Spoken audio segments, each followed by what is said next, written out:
ನನ್ನ ಸಮಸ್ತ ಪ್ರೀತಿಯ ಕನ್ನಡಿಗರ ಕುಟುಂಬಕ್ಕೆ ನಿಮ್ಮ ಪ್ರೀತಿಯ ಅಭಿಮಡ್ವ ನಮಸ್ಕಾರಗಳು. ಗುಡ್ ಮಾರ್ನಿಂಗ್ ಹಾಗೂ ವೆಲ್ಕಮ್.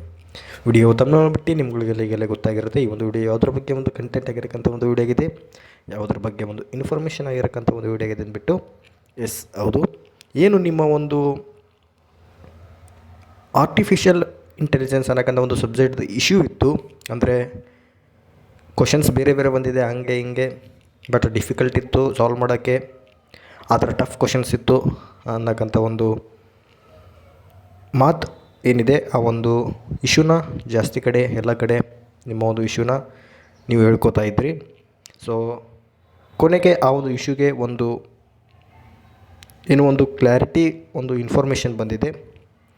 ಅದು ಏನನ್ನಕ್ಕಂಥದ್ದು ನಿಮಗೆ ಡಿಸ್ಪ್ಲೇ ಮೇಲೆ ನೋಡಿದರೆ ಗೊತ್ತಾಗುತ್ತೆ. ಸೊ ಅದಕ್ಕಿಂತ ಮುಂಚೆ ಕೆಲವೊಂದು ಕ್ವಶನ್ಸ್ಗಳಿದೆ, ಆ ಒಂದು ಕ್ವಶನ್ಸ್ಗೆ ವಿತ್ ಆನ್ಸರ್ನ ನೋಡ್ಕೊಂಡು ತೊಗೋಣ ಬನ್ನಿ. ಫಸ್ಟ್ ಕ್ವಶನ್, ಎಲ್ಲ ಸ್ಟೂಡೆಂಟ್ಸು ಪಾಸ್ ಆಗ್ತಾರಾ? ಎಸ್ ಹೌದು, ಎಲ್ಲ ಸ್ಟೂಡೆಂಟ್ಸ್ ಆರ್ಟಿಫಿಷಿಯಲ್ ಇಂಟೆಲಿಜೆನ್ಸ್ ಅನ್ನೋಕ್ಕಿಂತ ಒಂದು ಸಬ್ಜೆಕ್ಟ್ ಯಾರಿಗಿದೆ ಆ ಎಲ್ಲ ಸಬ್ಜೆಕ್ಟಿನ ಸ್ಟೂಡೆಂಟ್ಸು ಪಾಸ್ ಆಗ್ತಾರೆ. ಹಾಗಿದ್ರೆ ಎಷ್ಟು ಜನ ಪಾಸ್ ಆಗ್ತಾರೆ? ಎಲ್ಲರೂ ಪಾಸ್ ಆಗ್ತಾರಾ? ಅಥವಾ ಇದಕ್ಕೇನಾದರೂ ಈ ಒಂದು ಗ್ರೇಸ್ ಮಾರ್ಕ್ಸ್ಗೆ ಏನಾದರೂ ಕೆಲವೊಂದು ಎಲಿಜಿಬಲ್ ಕ್ರೈಟೇರಿಯಾ ಇದೆಯಾ, ಏನು ಇದೆ ಅನ್ನೋಕ್ಕಂಥ ಒಂದು ಅದನ್ನು ಕೂಡ ತಿಳಿಸಿ ಅನ್ನೋಕ್ಕಂಥ ಒಂದು ಕ್ವಶನ್ ಕೂಡ ನಿಮ್ಮಲ್ಲಿ ಬರುತ್ತೆ. ಹಾಗಾಗಿ ಈ ಒಂದು ವಿಡಿಯೋದಲ್ಲಿ ಎಲ್ಲ ಸ್ಟೂಡೆಂಟ್ಸು ಪಾಸ್ ಆಗ್ತಾರೆ, ಬಟ್ ಆ ಸ್ಟೂಡೆಂಟ್ಸ್ ಪಾಸ್ ಆಗಬೇಕಂದ್ರೆ ಅವ್ರು ಏನು ಮಾಡಿರಬೇಕು, ಎಲಿಜಿಬಲ್ ಕ್ರೈಟೇರಿಯಾ ಏನು ಅನ್ನೋಕ್ಕಂಥದ್ದನ್ನು ಈ ಒಂದು ವಿಡಿಯೋದಲ್ಲಿ ನಾನು ನಿಮಗೆ ತಿಳಿಸಿ ಕೊಡ್ತಿದ್ದೇನೆ. ಸೊ ಫಸ್ಟ್ ನಿಮಗೆ ಏನು ಡಿಸ್ಪ್ಲೇ ಮೇಲೆ ಕಾಣಿಸ್ತಿದೆ ನೋಡಿ, ಆ ಒಂದು ಕ್ವಶನು ಪ್ಲಸ್ ಅದರದ್ದು ಒಂದು ಗ್ರೇಸ್ ಮಾರ್ಕ್ಸ್ ಅಲ್ಲೇ ಡಿಸ್ಪ್ಲೇ ಆಗಿದೆ, ನಿಮಗೆ ಕಾಣಿಸುತ್ತೆ ಅಂತ ನಾನು ಅಂದ್ಕೊಳ್ತೇನೆ. ಸೊ ಬೇಕಿದ್ರೆ ನೀವು ಪಾಸ್ ಮಾಡಿಕೊಂಡು ಇದನ್ನು ನೋಡ್ಬೋದು. So total 45 marks grace marks ಇದೆ. 45 ಮಾರ್ಕ್ಸ್ ಅಂತಂದರೆ ಪಾಸಿಂಗ್ ಮಾರ್ಕ್ಸ್ ಇರೋದು 36, ಬಟ್ ಇಲ್ಲಿ 45 ಮಾರ್ಕ್ಸ್ ಗ್ರೇಸ್ ಮಾರ್ಕ್ಸ್ ಇದೆ. ಸೊ ಈ ಒಂದು 45 ಮಾರ್ಕ್ಸ್ ಕೂಡ ನೀವು ಅಲ್ಲಿ ಏನೂ ಬಂದಿಲ್ಲ ಅಂದರೂ ಕೂಡ ಈ ಒಂದು 45 ಮಾರ್ಕ್ಸ್ ಬಂದು ಪಾಸ್ ಆಗ್ತೀರಾ ಅನ್ನೋಕ್ಕಂಥ ಒಂದು ಕ್ವಶನ್ ಮಾರ್ಕ್ಸ್ ಇದೆ. ಸೊ ಅದಕ್ಕೆ ಆನ್ಸರ್ ನೋಡೋದಾದರೆ ಎಸ್, ಇಲ್ಲಿ ಏನು ಒಂದು ಯಾವ್ಯಾವ ಕ್ವಶನ್ಸ್ಗೆ ಗ್ರೇಸ್ ಮಾರ್ಕ್ಸ್ ಅನ್ನೋಕ್ಕಂಥದ್ದು, ಇಲ್ಲಿ ಕ್ವಶನ್ ನಂಬರ್ ಅನ್ನೋಕ್ಕಂಥದ್ದು ಇಲ್ಲಿ ಏನು ಮೆನ್ಷನ್ ಮಾಡಿದೆ ನೋಡಿ, ಆ ಒಂದು ಕ್ವಶನ್ ನಂಬರ್ಗೆ ಎಷ್ಟು ಗ್ರೇಸ್ ಮಾರ್ಕ್ಸ್ ಅನ್ನೋಕ್ಕಂಥದ್ದು ಮಾರ್ಕ್ಸ್ ಅಲೋಟೆಡ್ ಅನ್ನೋಕ್ಕಂಥ ಒಂದು ಶೀಟಲ್ಲಿ ನೀವು ನೋಡ್ಬೋದು ಪಕ್ಕದಲ್ಲಿ ಕಾಲಮಲ್ಲಿ. ಸೊ ಇದು ಆಯಾ ಕ್ವಶನ್ನು ಯಾವ್ಯಾವ ಕ್ವಶನ್ಗೆ ಯಾವ್ಯಾವ ಎಷ್ಟೆಷ್ಟು ಮಾರ್ಕ್ಸ್ ಕೊಡ್ತೀವಿ ಅನ್ನೋಕ್ಕಂಥದ್ದು ಅವರಲ್ಲಿ ಕೊಟ್ಟಿದ್ದಾರೆ. ಸೊ ಇವಾಗ ಎಲ್ಲರೂ ಪಾಸ್ ಆಗ್ತಾರಾ? ನೋ, ಎಲ್ಲರೂ ಪಾಸ್ ಆಗಲಿಕ್ಕೆ ಸಾಧ್ಯ ಇಲ್ಲ.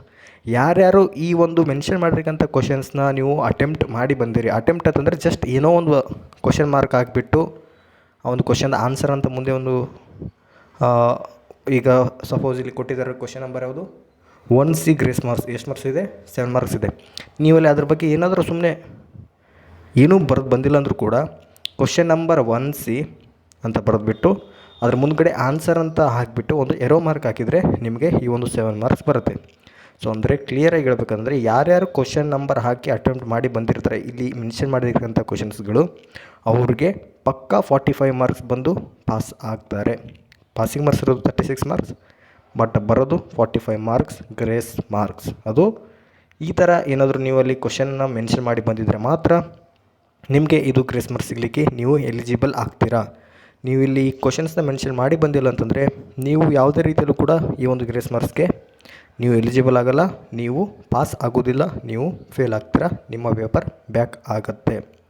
ಯಾರು ಕ್ವಶನ್ನ ಅಟೆಂಡ್ ಮಾಡಿ ಬಂದಿರ್ತಾರ ಅವ್ರಿಗೆ ಈ ಒಂದು ಮಾರ್ಕ್ಸ್ಗಳು ಸಿಗುತ್ತೆ.